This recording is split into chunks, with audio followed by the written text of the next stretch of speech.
Bismillahirrahmanirrahim. Assalamualaikum warahmatullahi wabarakatuh. Perkenalkan, kami dari kelompok 4 dengan anggotakan saya sendiri, Khaudul Jannah, Irma Rosdiana, dan Khairatun Nisa. Kami di sini akan menjelaskan sedikit tentang implementasi teori operant conditioning B.F. Skinner dalam mata pelajaran fikih.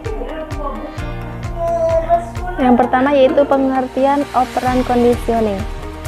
Operant conditioning merupakan teori yang dibuat oleh B.F. Skinner yang lahir pada tahun 1904.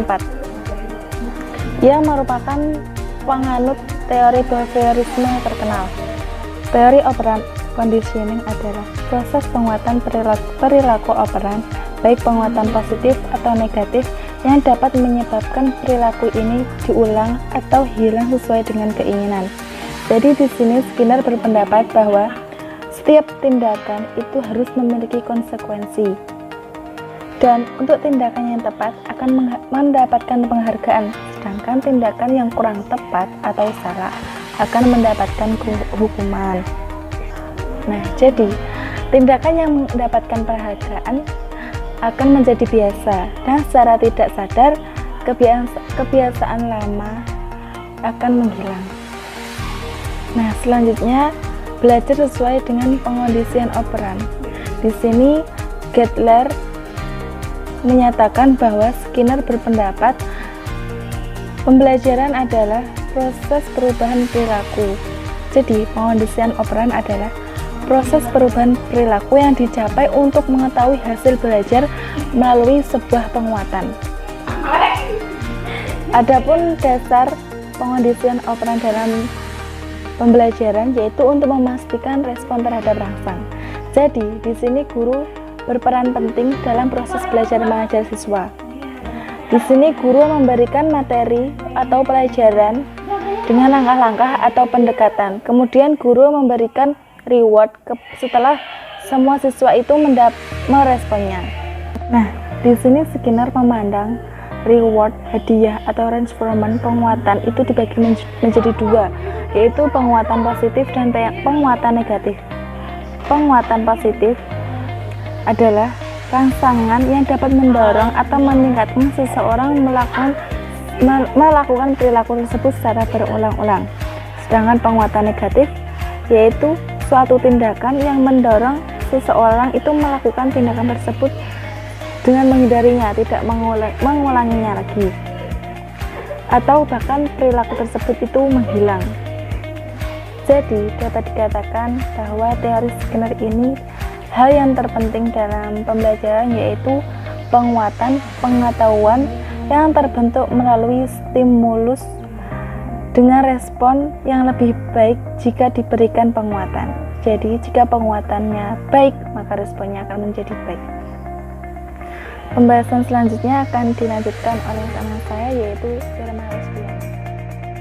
Baik, saya Khairatun Nisa. Di sini saya akan melanjutkan penjelasan dari teman saya tentang definisi pembelajaran fikih dan karakteristik materi fikih. Selanjutnya yaitu definisi pembelajaran fikih.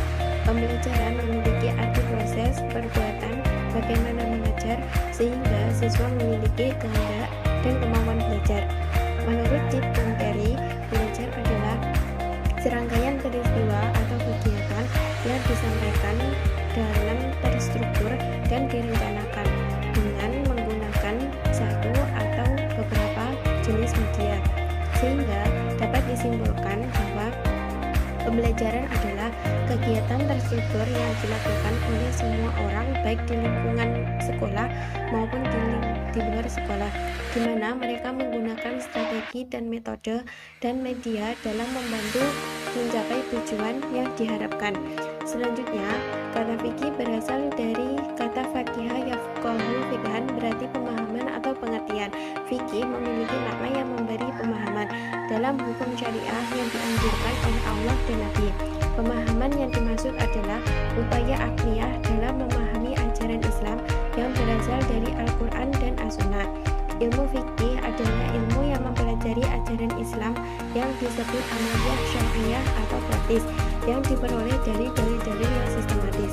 Pengertian fikih menurut istilah dan teori yaitu fikih memiliki arti memahami hak dan kewajiban sebagai makhluk ciptaan Allah. Di antaranya beriman kepada Allah, berakhlak, beramal kepada sesama manusia ciptaannya yang di dalamnya ada ilmu tentang hukum-hukum syariah seperti halal, haram, makruh, dan mubah. Jadi, arti dari pembelajaran fikih adalah kegiatan terstruktur dan terencana terkait dengan hak dan kewajiban semua orang sebagai makhluk ciptaan Allah, seperti beriman kepada Allah, puasa, zakat, infak, sedekah, juga berakhlak mulia kepada sesama manusia, dan belajar hukum syariah menggunakan strategi atau model sehingga terrealisasi pembelajaran tersebut. Selanjutnya yaitu karakteristik materi fikih. Pembelajaran fikih adalah proses pembelajaran untuk membekali siswa supaya dapat mengetahui dan memahami hukum Islam secara rinci dan komprehensif, baik berupa dalil akli atau nakli. Mata pelajaran fikih yang merupakan bagian dari pendidikan agama di madrasah memiliki karakteristik khas dibandingkan dengan pelajaran lain, karena pelajaran itu mengasumsikan tanggung jawab untuk dapat memotivasi dan memberikan kompensasi sebagai manusia yang mampu memahami, menerapkan, dan mempraktikkan hukum Islam terkait dengan ibadah mahdoh dan muamalah, dan dapat mempraktikannya dengan benar dalam kehidupan sehari-hari. Selain mata pelajaran yang memiliki karakteristik khusus, serta materi yang diajarkannya mencakup ruang lingkup yang sangat luas yang tidak hanya dikembangkan di kelas. Penerapan hukum Islam dalam mata pelajaran fikih harus sesuai dengan yang berlaku dalam masyarakat. Saya akan melanjutkan presentasi dari teman saya, yakni implementasi penguatan dalam pembelajaran fikih. Yang pertama yaitu implementasi penguatan positif dalam pembelajaran fikih. Guru fikih menerapkan pendekatan perkondisian operan untuk memberikan penguatan positif maupun penguatan negatif kepada peserta didiknya. Melihat definisi reinforcement sebagai penguat, maka reinforcement diartikan juga sebagai konsekuensi yang memperkuat perilaku peserta didik. Contoh dari penguatan positif dalam pembelajaran fikih adalah setiap siswa yang telah selesai membaca doa kudus dan bacaan, siswa diminta untuk mengajukan pertanyaan, dan sebagai imbalannya guru memberikan poin bintang kepada peserta didik yang telah bertanya tersebut. Dengan itu maka dapat menimbulkan respon kepada siswa untuk terus mengajukan pertanyaan lagi. Secara tidak langsung, dengan ini dapat membangun sikap percaya diri pada siswa. Yang kedua yaitu implementasi penguatan negatif dalam pembelajaran fikih. Skinner menganggap penguatan negatif itu tidak sama dengan hukuman. Contoh penguatan negatif adalah ketika siswa diminta untuk menghafalkan doa seharian selama pelajaran berakhir, dan pada hari yang sama setelah sekitar beberapa menit ada satu siswa yang tidak dapat menunjukkan hafalannya, sehingga guru hanya menegur dan membiarkannya begitu saja. 1 minggu kemudian yang awalnya siswa tersebut tidak mampu menyertakan hafalan, kemudian ia menjadi lebih aktif dalam menunjukkan hafalannya.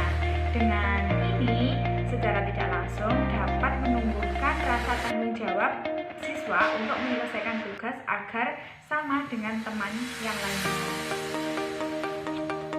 Dalam kehidupan sehari-hari, biasanya kita sering menganggap hukuman itu sebagai upaya untuk mencegah kesalahan yang sama.